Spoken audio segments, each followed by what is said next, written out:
Hello friend, Bengali রাঁধুনিতে সবাইকে স্বাগতম। সবাই কেমন আছো? আশা করি সবাই ভালো আছো। তা আজকে তৈরি করছি একটা চিকেনের রেসিপি। তা কেমন লাগলো অবশ্যই কমেন্ট বক্সে কমেন্ট করে জানাবে। আর ভালো লাগলে আমার চ্যানেলটিকে লাইক করবে, শেয়ার করবে আর সাবস্ক্রাইব করবে। তা চিকেনের যে রেসিপিটা তৈরি করছি সেটা ভাত, রুটি, পরোটা, নান সব কিছুর সাথেই ভালো লাগে। তা চলুন দেখে নেওয়া যাক চিকেনের রেসিপিটা।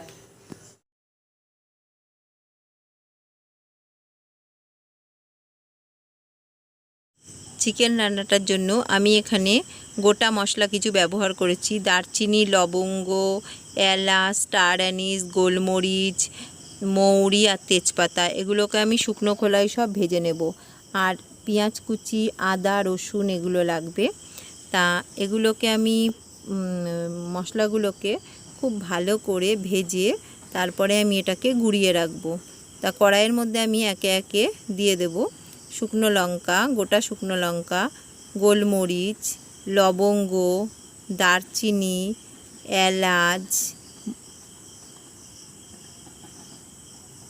আর স্টার অ্যানিস দিয়ে আমি এগুলোকে হালকা করে ভেজে নিয়ে একটা গুঁড়ো তৈরি করে রেখে দেব।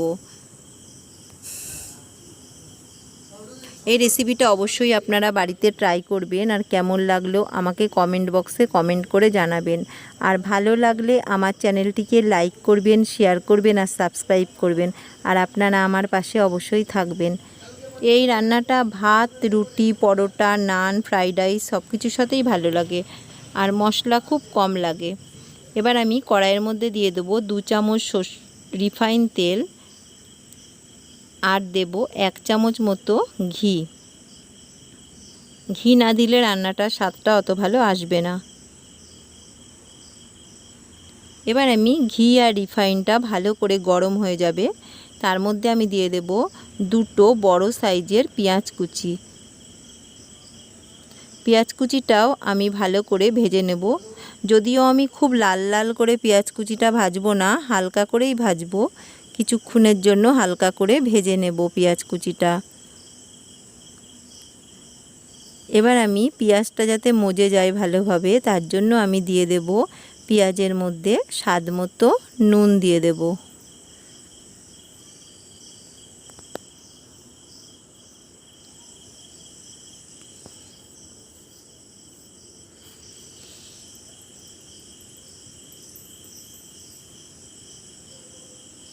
দিয়ে আবার আমি পেঁয়াজটাকে একটু নাড়াচাড়া করে নেব।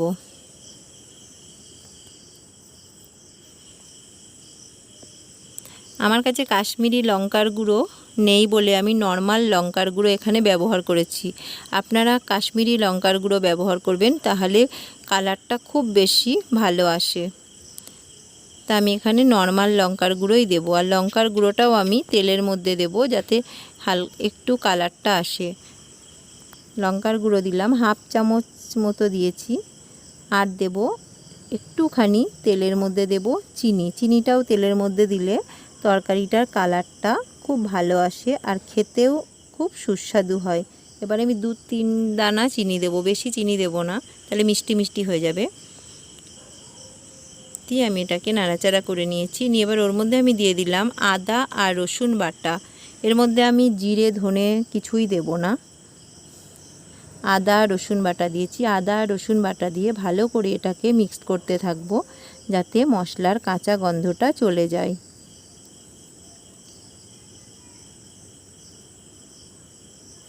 এবার আমি এর মধ্যে যে চিকেনটাকে রেখে দিয়েছি ধুয়ে, চিকেনটাকেও দিয়ে দেব। চিকেনটাকে দিয়েও আমি খুব ভালো করে নাড়াচাড়া করে নেব।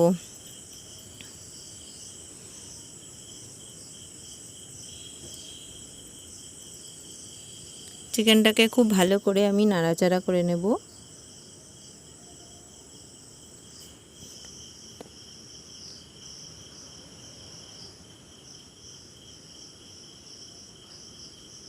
এর মধ্যে আমি দিয়েছি সামান্য একটু হলুদ। হলুদ না দিলেও হয়, যেহেতু আমার কাছে কাশ্মীরি লঙ্কার গুঁড়ো ছিল না, নর্মাল লঙ্কার গুঁড়ো ছিল, তার জন্য আমি একটু হলুদটাও ব্যবহার করেছি। আপনারা হলুদ না দিলেও দিতে পারেন, আবার দিতেও পারেন, সেটা আপনাদের পার্সোনাল ব্যাপার। দিয়ে ভালো করে এটা মিক্সড করতে থাকবো। এর মধ্যে আমি এক্সট্রাভাবে আর কোনো জল ব্যবহার করব না।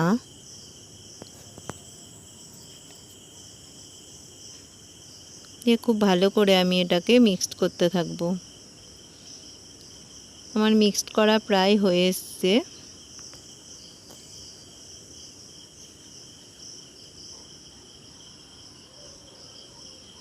চিকেন দিয়ে এমনিতেই জল বেরোয় ভালোই, তার জন্য জল লাগে না সেইভাবে চিকেনের মধ্যে। এবার আমি এর মধ্যে দিয়ে দেবো টক দই। টক দইটাকে ভালো করে ফাটিয়ে নিয়েছি, নিয়ে টক দই দিয়ে দিয়েছি। দিয়ে টক দইয়ের বাটিটা ধুয়ে সামান্য একটুখানি জল দেব, বেশি একটা জল দেব না। দিয়ে আবার এটাকে মিক্সড করতে থাকবো। গ্যাসটা সবসময় লো টু মিডিয়াম ফ্লেমে রেখে রান্নাটা করব, তাহলে খুব ভালো হয় রান্না। দই দিয়েছি বলে আরও জল বেরিয়েছে। আমার চিকেনটাও প্রায় সেদ্ধ হয়ে গেছে।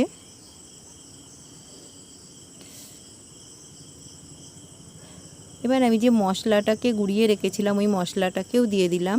দিয়ে 2-3 মিনিট মশলাটা দেওয়ার পর আরও হতে দেব।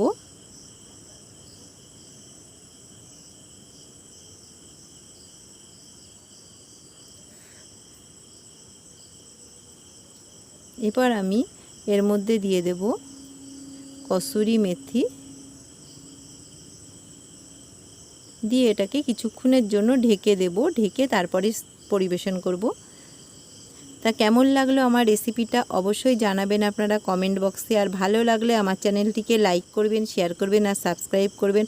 আর আপনারা কেমন রেসিপি দেখতে চান অবশ্যই আমাকে কমেন্ট বক্সে কমেন্ট করে জানাবেন।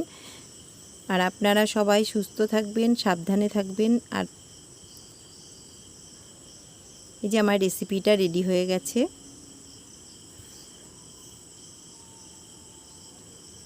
এই রেসিপিটা সব কিছুর সাথেই ভালো লাগে।